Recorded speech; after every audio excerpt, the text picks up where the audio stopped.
வணக்கம் நண்பர்களே. நம்ம சேனலில் இன்னிலிருந்து ஒரு தொடர் கதையை ஆரம்பிச்சிருக்கோம். அந்த கதையின் தலைப்பு அம்மாவின் கண்ணீர். எபிசோட் 1, அழாத கண்களில் மறைந்த உண்மை. நான் கடைசியாக எப்போ அழுதுன்னு எனக்கு ஞாபகம் இல்லை. சின்ன வயசுலையும் நான் அதிகமாக அழமாட்டேன். கண்ணீர் வராததால் இல்லை, அழுதா யாராவது வந்து துடைப்பாங்கன்னு நம்பிக்கை இல்லாததால தான். இப்போ எல்லோரும் என்னை பார்த்து ஒரே வார்த்தை தான் சொல்லுவாங்க, இந்த அம்மா ரொம்ப ஸ்ட்ராங்கா? எனக்கு சம்டைம்ஸ் சிரிப்பு தான் வரும். ஸ்ட்ராங்னா என்ன? உடம்பு வலிக்காமல் இருக்கிறதா? இதயம் முடியாமல் இருக்குதா? ஆனால் என் இதயம் தினமும் முடிஞ்சுக்கிட்டே தான் இருக்குது. இருந்தாலும் நான் சத்தம் போடலை. என் வீட்டில் 3 பேர் தான். நான், என் கணவர், என் மகன். என் உலகமே இவங்க தான். அவன் என்னை அம்மான்னு கூப்பிடுற ஒவ்வொரு முறையும் என் உள்ளம் ரொம்ப சந்தோஷப்படும். அந்த ஒரு வார்த்தை தான் என் உயிரோட ஒளி. ஒரு நாள் இரவு மழை கொட்டிக்கிட்டு இருந்துச்சு. நான் சமையல் அறையில் நின்று சாப்பாடு செஞ்சுக்கிட்டு இருக்கேன். அவன் ஹாலில் உட்கார்ந்து படிக்கிறான். என் கணவர் இன்னும் வரலை. அது ஒன்றும் புதுசு இல்லை. லேட்டாக வர்றது அவருக்கு பழக்கமாகவே ஆகிடுச்சு. ஃபோன் சைலண்டில் வச்சுருவார், மெசேஜும் பாஸ்வேர்ட் போட்டு வச்சுருவார். அவரோட வாழ்க்கை எனக்கு தெரியாத ஒரு அறை மாதிரி தான் இருந்துச்சு. நான் அந்த கதவை திறக்க முயற்சியும் பண்ணலை.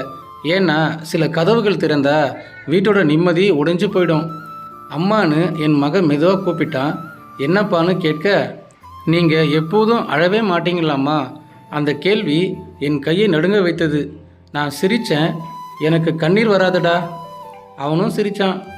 அப்பா சொல்கிறாரு, நீங்கள் கல் மாதிரி இருக்கீங்கன்னு. கல், அந்த வார்த்தை சின்னதாக இருந்தாலும் என் உள்ளம் ரொம்ப ஆழமாக குத்துச்சு. நான் கல் இல்லை, நான் இரத்தமும் சதையும் கொண்ட ஒரு பெண். ஆனால் என் கண்ணில் கண்ணீர் வந்தால் இந்த வீட்டில் யாராவது ஒருத்தர் கண்டிப்பாக உடைஞ்சு போயிடுவாங்க. அதனால தான் நான் அழவே மாட்டேன். அந்த இரவு கதவு திறந்த சத்தம். அவர் வந்தார். அவரோட சட்டையில் ஒரு சென்ட்டு வாசனை. அது நான் பயன்படுத்துகிற சென்ட்டு வாசனை இல்லை, எனக்கு பழக்கமில்லாத ஒரு சென்ட்டு வாசனை. அவர் கண்களில் என்னை தவிர்க்கும் ஓர் ஒளி. அது எனக்கு நல்லாவே தெரியுது. நான் அதை கேட்கல. நான் கேட்க தயங்கவும் இல்லை. நான் அமைதியாக இருந்துட்டேன். ஏன்னா சில உண்மைகள் கேள்வி கேட்டால் தான் உயிர் பெறும். நான் அந்த உண்மையை உயிரோடு விடவும் விரும்பலை. நான் படுக்கைக்கு போயிட்டு கண்களை மூடினேன். அவர் என் பக்கத்தில் படுத்தாங்க. ஆனால் எங்கள் 2 பேருக்குமே நடுவில் ஒரு பெரிய இடைவெளி. அது ஒரு படுக்கை அகலம் இல்லை, ஆனால் ஒரு ரகசிய அகலம். காலை சூரியன் வெளிச்சம் வீடு முழுக்க வந்துச்சு. என் மகன் சிரித்து எழுந்தான். அவன் முகத்தை பார்த்த உடனே என் உள்ளம் மெலிந்து போச்சு. இவனுக்காக தான் நான் அமைதியாக இருக்கணும்னு அன்றைக்கே நான் நினச்சிட்டேன். அவன் பள்ளிக்கு போகும்போது லவ் யூமா அப்படின்னு சொன்னால் அந்த 3 வார்த்தை என் உயிரையே பிடிச்சு நிற்குது. ஆனால் என் உள்ளத்தில் ஒரு பயம். ஒரு நாள் அவன் என்னை பார்த்து, நீங்கள் என்னை ஏமாத்துனீங்களான்னு கேட்டான். அந்த நாள் என் கண்களில் கண்ணீர் வந்தது. இப்போ எல்லோரும் என்னை பார்த்து சொல்கிறாங்க, இந்த அம்மா ரொம்ப ஸ்ட்ராங்கு. ஆனால் உண்மை என்னன்னா, நான் ஸ்ட்ராங்கே இல்லை. நான் பயந்த பெண். என் கண்ணில் கண்ணீர் வந்தால் என் மகன் வாழ்க்கை உடைஞ்சு போயிடும் தான் பயந்த பெண்.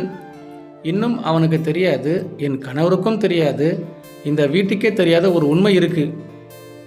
அது வெளியில் வந்தால் இந்த வீட்டில் யாரும் பழைய மாதிரி இருக்க மாட்டாங்க. நான் அழவே இல்லை, ஆனால் என் கண்ணில் கண்ணீர் வந்தால் அது வெறும் தண்ணீராக இருக்காது.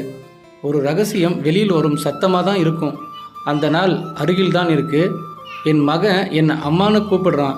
ஆனால் அவன் என் ரத்தமா? தொடரும் நண்பர்களே. அடுத்து என்னன்னு சொல்லிட்டு நெக்ஸ்ட் எபிசோடில் பார்க்கலாம். தேங்க்யூ.